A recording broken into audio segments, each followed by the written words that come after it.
Katsuyori Shibata. 7 years ago, I wrestled Shibata. He beat the piss out of me. Katsuyori Shibata. This is for them, everyone, man. In and around my life, man. This is for them. This is for them, everyone, man.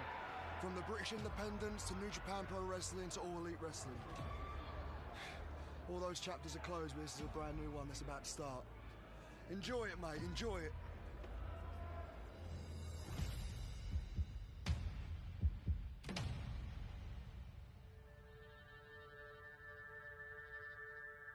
Let's welcome to AEW, Will Ospreay!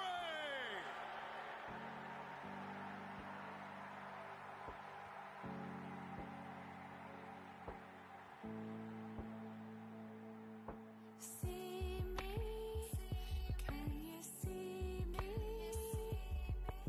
Oh,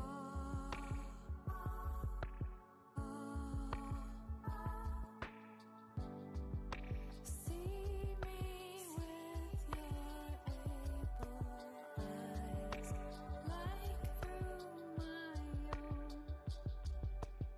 And it's official, Will Ospreay is all elite! Oi, hamster, how you doing, you cheeky shags? I'm here in front of all of you guys to say I'm here for full-time work, baby. I'm all elite. In and around my life, man. This is for them. This is for them, everyone, man. From the British independence to New Japan Pro Wrestling to All Elite Wrestling. All those chapters are closed, but this is a brand new one that's about to start. Enjoy it, mate. Hey, ladies and gentlemen, don't forget, all right? Make sure you log it in and you remember to check out my good friends over at the Broken Table Podcast live on YouTube. These are some of my good friends. They have some of the best topics going on. They're talking about a lot of good things. And also, they like to put over the Prince Nana dance. Hey, I swerve and I drive. I swerve and I drive. Hey. Don't forget, tune in, log on to the Broken Tables Podcast live on YouTube, my friends.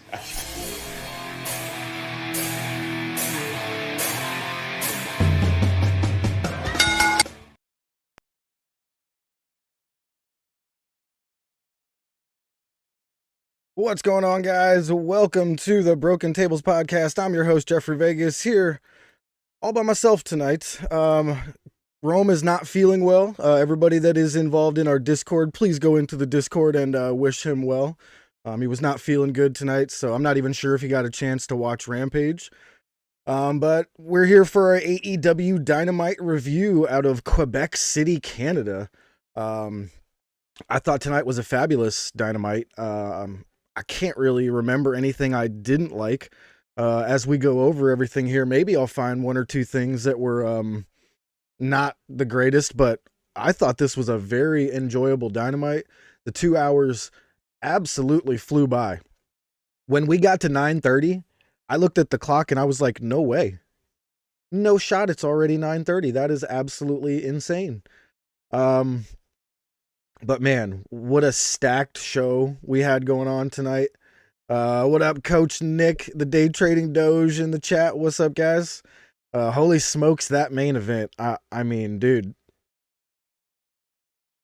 Who's been preaching Swerve Strickland is the next biggest thing for years now, man? I have been one of Swerve Strickland's biggest fans. What up, Nat? Nerds. I have been a massive fan of Swerve Strickland. Even when he was over in the E, he was absolutely the star of that terrible faction that he was in.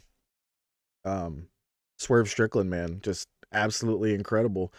But also, how about our opening match, Coach Nick? Will Ospreay versus Katsuyori Shibata. Man, Will Ospreay, this dude, he's on another level, man. He comes out for these promos and he just absolutely nails it.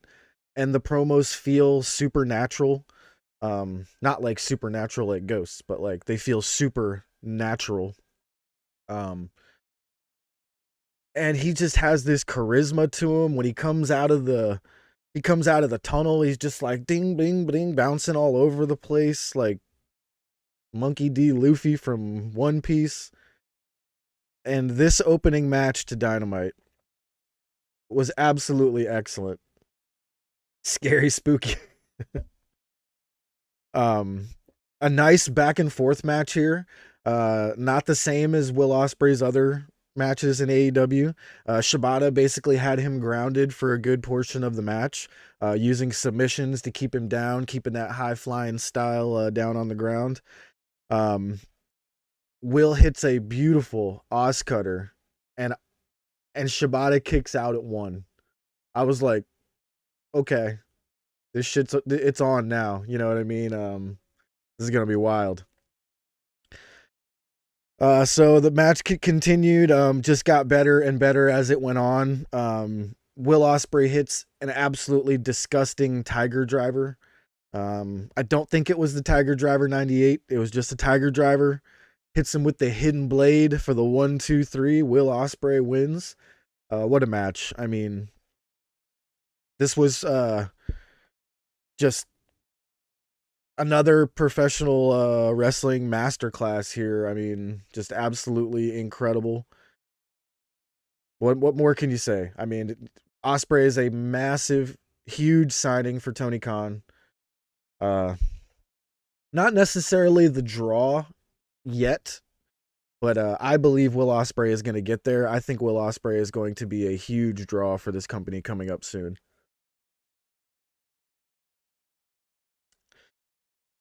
After Will Ospreay's win, we got a Bryan Danielson career video package, basically going over his entire career except for his time in the WWE. I think they mentioned it like in words, but they couldn't show it. Obviously, the WWE doesn't let anyone use their footage. Not even sure if they asked. So, not accusing the WWE of anything there, just saying. A very good package though. For those of you who don't realize what's going on here, like people are like, why is Will Ospreay facing Shibata? There's no story. It's like, yes, there fucking is, and you're not paying attention.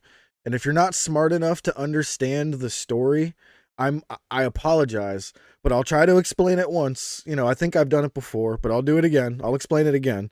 So, Bryan Danielson, 2024, it is his last year wrestling, okay? Full time anyway, at least the way that he put it. And Danielson says, I am calling the shots at the end of my career. I will be picking the matches. And I will be having all the dream matches that I have wanted. And Tony Khan basically said, all right, absolutely. You tell me who you want to face and I'll make it happen, right? So Danielson wanted to face Shibata. Danielson beat Shibata.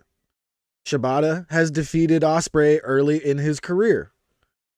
Now Danielson wants to face Will Ospreay and said that he can't fill his shoes. So Ospreay said, let me show you that I can fill your shoes and defeat Shibata, who you just defeated. You get it? You get it? I mean, I'm just hoping that you get it. Okay. Moving on. Renee Paquette with the EVPs, Matthew and Nicholas Jackson. Nick wants Alex Marvez to do this interview a lot more than he wants Renee Paquette to do this interview. He kept asking, where is Alex? He said Alex was better looking than Renee as well. This was hilarious. I love these new EVP characters. They're absolutely fantastic. They've grown into them perfectly. I love their outfits. Just everything about these new EVPs is fantastic for me. What's up, Coog? Says AEW's not just cooking, it's grilling right now on the barbecue. These matches tonight kicked some serious ass. I mean, they absolutely did, dude. They absolutely did.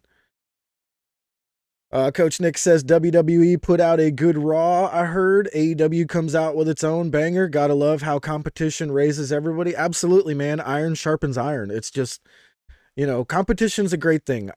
I'm going to try to get away from the tribalism a little bit. I still don't watch the WWE, and it's just going to be because I don't have the time, and I am surely not going to have the time once I have the kid here. You know what I mean? So, the tribalism's probably going to go away. I'll still leave Cody, laying down there with the rubber chicken and stuff. Oh, crap, I forgot my cat knocked Cody off. He's actually right down here on the floor. Yeah, I love these characters that the EVPs have grown into here. Next up, we saw the red Ferrari showing up for Kazuchika Okada arriving to the arena. But the EVPs had asked him to stay in the back during their match. And then we got Nicholas and Matthew Jackson versus Private Party. Really good tag team match here. This is one of the tag team qualifiers for the Tag Team Championships tournament. There was a spot in this match where they did the silly string on the outside on the barricade. Normally, the silly string spot is done on the ropes so that somebody gets a little bit of that spring from the momentum. But wow, it looked really, really good being done by these guys there on the barricade. Nick hits an absolutely disgusting Falcon Arrow onto Mark Quinn on the outside. I just wrote down, ow. Like, that had to hurt really, really bad for both of them. It was a sit down, just sit down Falcon Arrow, like, on the outside, off the barricade. Ow. They did a tease of the exact spot where Private Party won their first match against the Bucks early in the career of AEW. Only picked up a 2 count on that one, so, I knew right then and there that they were not going to be getting the win. The Bucks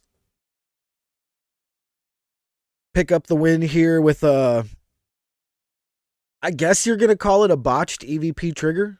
What do you guys think about that EVP trigger? Did Quinn kind of mess it up, or did the Bucks mess it up? I have never, ever seen the Bucks mess up a EVP trigger, and it just looked like ass. You know what I mean?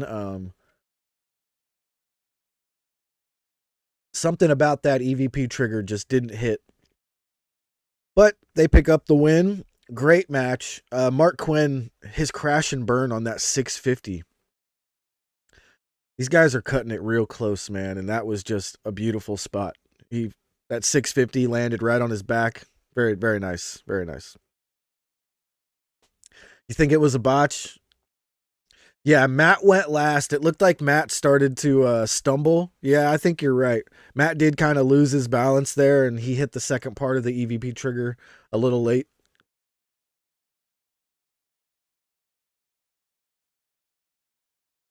All right, next up was a Konosuke Takeshita video package. Don Callis cutting a really, really good promo here. He says to Swerve, "This is your house? Yeah, well, it's on my street in my neighborhood." That was one of the most incredible, I don't even know what word to use, but building on top of Swerve's, like, whose house? Swerve's house. Your house is on my street in my neighborhood. It's just genius. I absolutely love it. Don Callis has been nailing these last couple promos. He was getting booed out of the building on his last promo, and in this one, it was a pre-taped one, so they didn't really boo him too much. So he got to put up this really nice promo here. I thought this was fantastic, building up Takeshita for the main event tonight. Next up, we got to see Mercedes Moné arriving backstage. Yeah, Don cooked on the mic tonight. Absolutely, man. Don Callis is a fantastic heel. He is right up there with Christian Cage, man. Darby Allin was shown with Tony Hawk, basically advising that Darby was going to be climbing Mount Everest for Tony Hawk's charity, and now that he can't do that, he just gave Tony Hawk an opportunity to, you know, put his charity out there to the world. And the charity is called skatepark.org. If anybody wants to check it out, just go to the website skatepark.org. And, you know, you'll get to see Tony Hawk trying to build skate parks for underprivileged youth across the country. Really cool little cause there. You know, Darby claims that he wouldn't be here if it wasn't for skateboarding. And, you know, you probably believe him in that, you know, take his word on it. So go check it out, skatepark.org. Next up was Renee Paquette backstage with Hook and Jericho. And Queen Nat says, Jericho, this was probably the worst part of the show here tonight. He seems to be a charisma black hole, Nat says. And not even sure if it's entirely his fault. He's just being shoved down our throats on every show. Yeah, Nat, I agree. He is being put on way too many shows. Not too sure why he is there every single week, in and out, you know. I guess he's the highest paid guy on the roster now, so you kind of got to like get your money's worth out of him, but I don't know. Guys like him should be like Sting. It should be like, you know, a big time city. Oh shit, we're at Madison Square Garden tonight, or oh shit, we're back at Daly's place, and oh shit, Judas is playing, let's go, Jericho's here. But we don't get that. We're just like, my God, Jericho again. But I don't know if I am going to like this. Jericho tells Hook he wants to basically be his mentor. He uses the word manager at one point, like, I've never been a manager. But I don't want Chris Jericho to be Hook's manager. Like, maybe showing Hook some like montages of training, you know what I mean? And then Hook using some of those moves in a match. That would be pretty cool.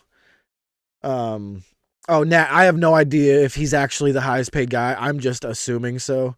You know, it's probably Mox or something like that. You're probably right. I have no idea. Like, Sting was the highest paid guy. You know what I mean? So I was just assuming afterwards it was Jericho. My bad. Sorry if I made you think that was like a fact. Right. But yeah, Jericho wants to mentor Hook, and Hook is kind of like, I know who you are, and Jericho's like, okay. And even the crowd was like, what, dude? it was funny. But yeah, I'm not into this. I don't want Jericho involved with Hook more than a montage of training and Hook using some moves in a match. I want Taz, to be honest. I really want Taz back involved with his kid. I don't know if Taz and Hook want that. If they don't, by all means, ignore what I'm saying. But I really like when Taz was involved with Hook. You know what I mean? You know, we'll see. We'll see what happens down the road. Yeah, Nat, that's a good point. The way Jericho talked about training him, maybe is that oh, man. Maybe he's kind of dissing the fact that he was trained by Taz. Oh, do you think we could possibly see that actually happening where Taz comes in like, no, you're not training my son. I trained my son. I would like that. Jericho's highest paid? Yeah, I just kind of figured that would be the case after Sting was gone, you know? It could be Moxley right after Jericho. Does it have a list, Coach? Give us the top 5. See if you can give us the top 5, Coach. And Nat, Jericho's the top paid because, like, it's been since day one. He's had like a crazy contract since the beginning, I believe. Just had to land him, you know. Next up, we got the CEO, Mercedes Mone, joining commentary for the women's 4-way between Anna Jay, Skye Blue, Willow Nightingale, and Kris Statlander. Very, very good women's 4-way match. I actually expected this to be a little sloppy. I thought these girls did fantastic in the way that they handled this 4-way match. Sometimes these get a little sloppy when there's 4 people going at one time. I thought for what it's worth, they did a great job here tonight. The first half of the match, the crowd wasn't necessarily like super into it, but I really felt like the crowd got into it pretty good after we had one of the picture-in-picture breaks. And after that, I think the crowd kind of woke up. The crowd was like, hell yeah, this is actually a really good match. And I think it wound up turning out to be a really good four-way. Sky Blue hits an absolutely disgusting Code Blue onto Willow. And a really cool spot here with that was that Mone, Mercedes, called it out on commentary. She says, here comes the Code Blue. And Taz pointed it out like, hey, she's scouting her opponents here, so she knows what's going on. You know what I mean? That was just a great touch of Mercedes knowing the move that was about to come. Taz pointing it out like, hey, you scouted that, huh? Like that was just a great touch. Sometimes commentary, it absolutely adds to the match. Without good commentary, sometimes a great match can be pretty bad. So I thought they did great here. Mercedes was fantastic on the commentary.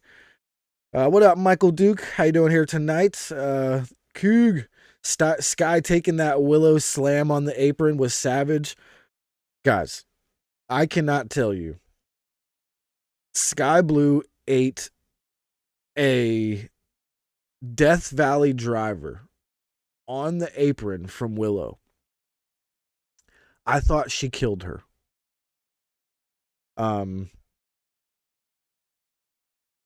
I mean, it looked absolutely disgusting. But Willow picks up the win with the Dr. Bomb. I believe she pins Anna Jay. And Willow picks up the win there. What up, Nate? Sergio! There's no list. It's all speculation. Okay. Figured as much, coach. Thank you guys all for joining us here tonight. If you haven't already, please smash that like button. It really does help out when you guys hit that like button. Puts us out there to more people in the algorithm. Immediately afterwards, Willow is celebrating her victory, and Julia Hart attacks with her championship belt, takes out Willow, has a little bit of a stare down with Mercedes Moné, and Statlander jumps in the ring to chase her off. A very good women's segment here. I thought this was all fantastic. We got 5 of the best women wrestlers in the world. Julia Hart outside of the ring, she's one of the top characters in the world right now. So I'm still putting her up there. Her character makes up for, her lack of experience in the ring. And this was a fantastic segment. I love when the women get the focal piece. Did you guys see? Let me see if I can put up the graphic. Where's that graphic here? Come on, let me find it. Well, it's the thumbnail for the show. If you guys, check out the thumbnail for the show here tonight. Just Tony Khan, whoever does the media, whoever does the graphics. Honestly, I was on AEW's career site. All of their graphics positions are open. So I don't know how they got all these brand new, incredible graphics they have going on lately. But this graphic that they had made for the 5 women tonight just looked absolutely phenomenal. Was incredible. Loved it. Next up, we had Dustin Rhodes backstage with Renee Paquette. He cuts a promo on being 55 years old, and he still has a huge passion for the wrestling. Very nice out of him. The Butcher shows up and essentially challenges him to a match on Rampage. So we'll be getting the Butcher versus Dustin Rhodes on Rampage. And, whatever you want to say about Dustin Rhodes, he's old or whatever, that dude puts on an absolute banger every single time. Like, I actually challenge you to go find me a Dustin Rhodes match from AEW that wasn't good. I challenge you. You don't have to waste your time. There probably isn't one. So Queen Nat says Dave supposedly revealed that Jericho is the highest paid last month, but didn't mention how much he makes or probably how he knows. Coach Nick says Fightful reported Britt is ready for work, so we could be seeing her soon. No update on Jamie Hayter. When is Athena going to get the call up? I want to see Athena versus Mercedes at some point, Coach. I will get to that in just a minute. I was going to mention Athena here in just a moment. We will get right to it. Next up, it was time for Timeless Tony Storm. Man, these Tony Storm segments, I don't have it ready. These Tony Storm segments are great. I absolutely love these Tony Storm segments. Here, let me just do this. Just go bam. Come on. Bam. Bam. These Tony Storm segments are great. This was another quick one. I forget this gentleman's name who was doing the segment with Tony Storm, but it was the guy from like the famous awards show. Damn it, I forget his name. But Tony Storm is just absolutely fantastic. I love that character of hers. It's just a 10 out of 10. It was a nice quick one. Nothing to write home about, but always great. Next up, we had a video package for Swerve versus Takeshita. Very nice video package. Not much more to say. And then we got into Orange Cassidy and Trent versus the Undisputed Kingdom in our second AEW Championship match of the night. Now, here's what I'm going to say. This was a great tag team match. It was. But listen, I have gotten to the point now where I want Ring of Honor separated from AEW. I really, really do. And my main reason... What's up, Eric Douglas? My main reason, Coach, which is why I said I'm glad you mentioned Athena. Every single Ring of Honor champion has made an appearance on AEW television at one point or another, except Athena. And I get it. She's literally carrying that company on her back. She's a fucking beast. I love Athena. She is probably, like, it's hard for me to put her at number one because she's over in Ring of Honor, but she is probably one of the top women's wrestlers on this planet right now. It is absolutely time for her to either graduate over to AEW, whatever you want to call it. You don't have to call it moving up. A lot of people don't like, saying Ring of Honor is like the minor leagues because it's not meant to be. It's just the way that it's looked at. It's just how it is. You know what I mean? But either call her up or bring her over to show how awesome she is. Every single Ring of Honor champion makes their way over to AEW. Like tonight, it really bothered me seeing all those belts on the Undisputed Kingdom. I normally don't care about all the championship belts in AEW. And if you remove the Ring of Honor ones, we don't have as many as everybody says we do. You know what I mean? It just actually bothered me here tonight seeing the Undisputed Kingdom, or the Kingdom, whatever you want to call Matt Taven and Mike Bennett. Seeing them with their belts annoyed the shit out of me because I have not seen Athena on my television. Am I wrong for that? I don't know. But I feel like it's time.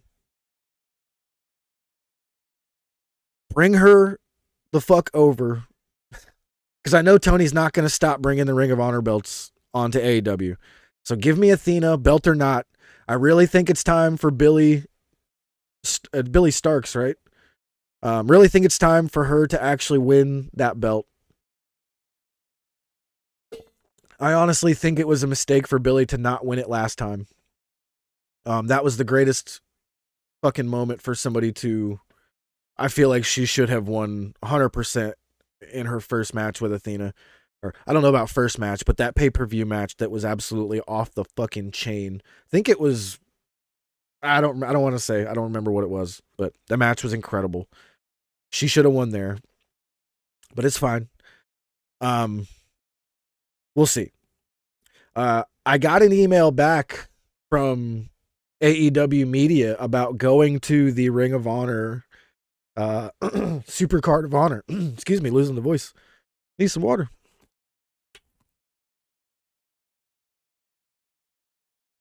I did get an email back from AEW Media, and it was an actual written out email. And it was a link to an application. And I have to fill out an application.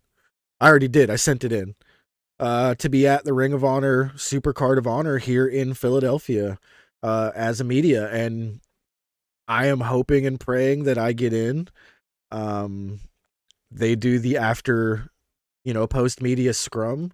And if I get in, I would assume I get to ask a question, at least one. I mean, hopefully. It'd be amazing. So, fingers crossed, guys. Please, smash that like button. I'm just kidding. No, please smash that like button. But this was still a good match. Like I said, I wrote this was a great tag match, but I just had to get that off my chest. Like, I haven't seen Athena on my TV, and I had to look at these Ring of Honor championships tonight on the Kingdom, and it hurt. It hurt. I love Athena. She's incredible. She's absolutely incredible. And could you imagine her on this women's roster?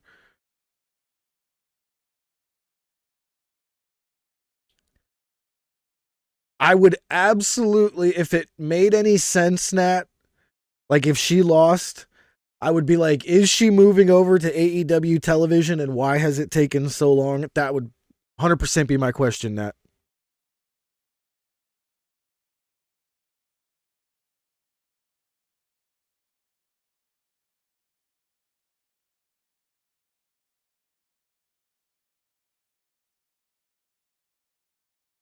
That's a great, yeah. I mean, yeah, that's what I would ask.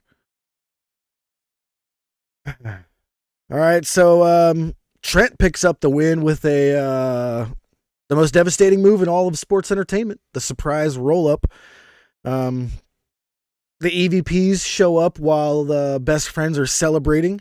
They use the elevator up on the ramp. They don't move from where they're standing on the elevator, and they take the elevator back down to leave as well. I thought it was hilarious. So it was a good segment. It is what it is. I'm just annoyed I'm not seeing Athena on my television.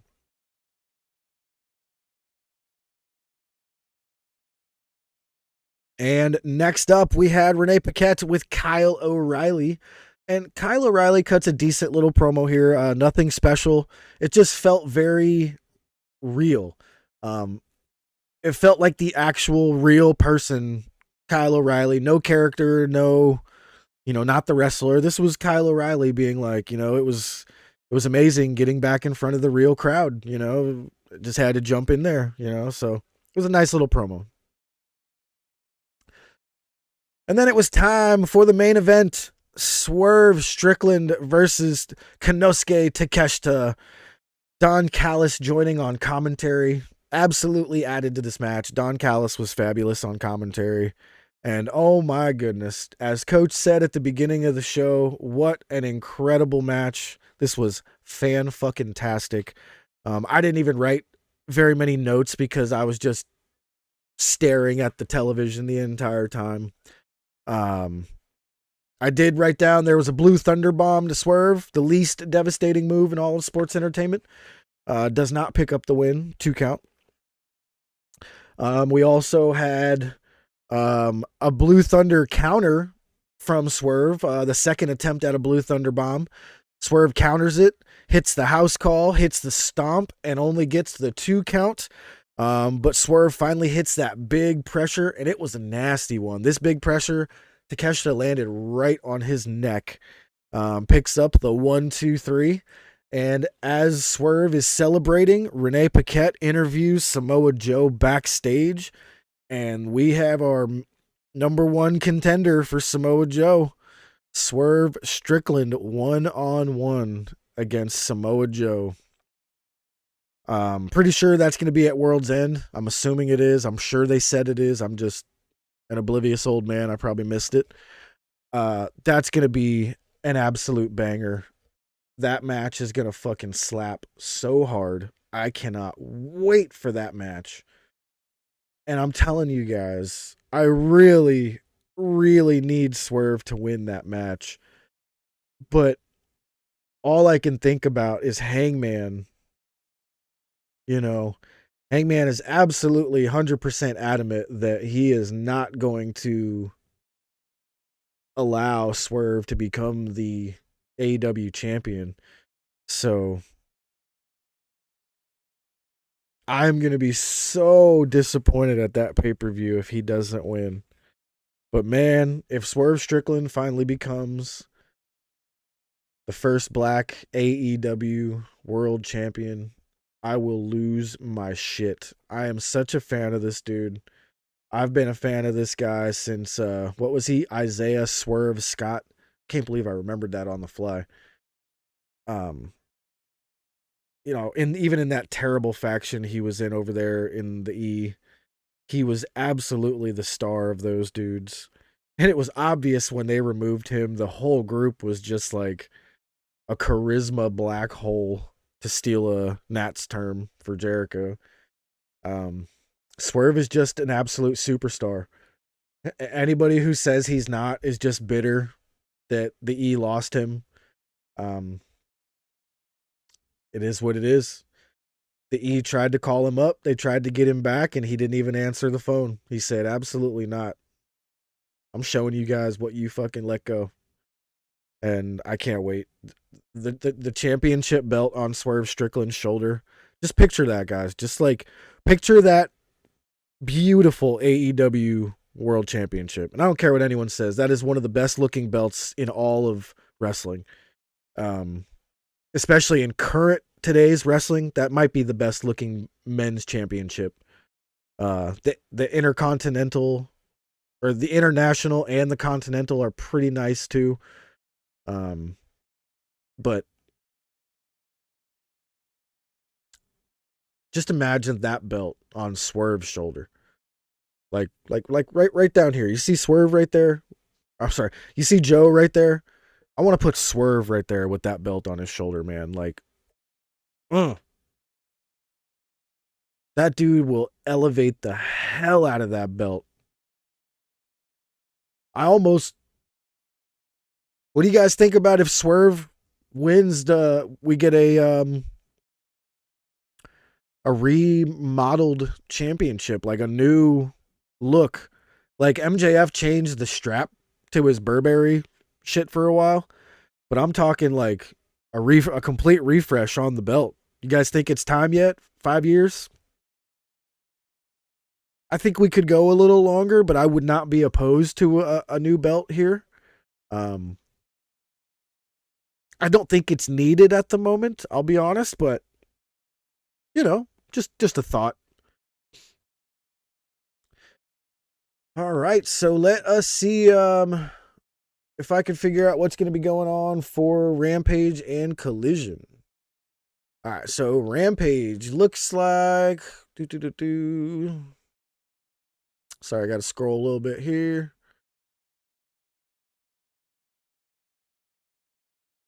Not seeing very much. Everybody's just talking about Dynamite. They tagged Rampage and Dynamite in the same thing. Well, just join our Discord if you have not already. If somebody could please hit the exclamation point Discord in the chat. We're always there, basically 24/7. There is somebody in there talking about wrestling. You can always jump in and, throw in your 2 cents about whatever company you're watching at the time. We got a channel for just about every company that exists. So, please join our Discord. We really enjoy having everybody, in there hanging out. And we'll update you guys what's going to be on Rampage and Collision this weekend, because normally Rome does that stuff, but he's not feeling well. Remember, on Discord, you guys can go wish Rome to feel better. Wonder why Discord hasn't been throwing in the Discord link lately. I'll have to fix that. I think something might be actually wrong with it there, Coach. Let's see if I have it over here somewhere.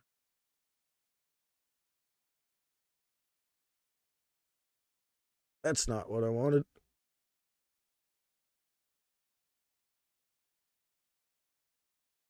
should actually be, what do I use for that? It's, crap, I forgot the name. Nightbot, that's what it is. Come on, Nightbot, what are you doing?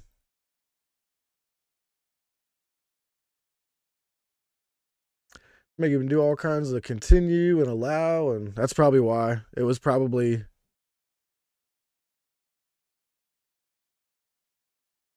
All right, so here's the commands. Here's my custom.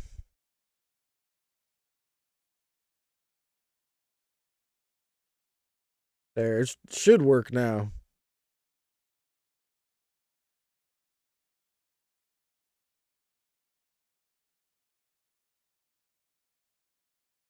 All right, well, I think that's going to do it here tonight. Let me see if I can throw this Discord link into the chat, because I do want some of you guys to join if you have not already. Wrong button.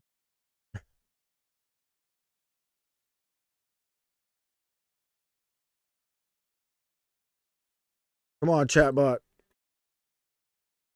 Or Nightbot. Come on, you can do it. I promise. Damn it. Wonder why my commands aren't working. Wonder what happened there. We'll have to figure out what happened to the commands. But thank you guys very much for joining us here tonight. Everybody in chat, Coach Nick, the Coog, Queen Nat, we had Michael Duke, we had Eric, we had a few new people I had not seen before. So thank you guys all very much for joining us tonight. Drop an elbow on that subscribe button and please smash that like button. It absolutely helps us. It's free to you guys. I know it's so annoying when us YouTubers ask you guys to do it, but it's literally the only way for us to get discovered by new people. So, please just, help us out. Hit that like button, hit that subscribe button if you have not already. And we will see you guys on Saturday night for our Collision review. Wait. This is the Saturday night, I think, where Collision's happening at like 11:45 at night. If it is, we will not see you for Collision. We'll keep you guys updated in the Discord. Maybe I should put it down in the description. I'll put the Discord link down in the description. So if you want to join our Discord, head down to the description after the show, and I will have that updated in the description there. But other than that, thank you guys very much for joining me here tonight. Top guys, out.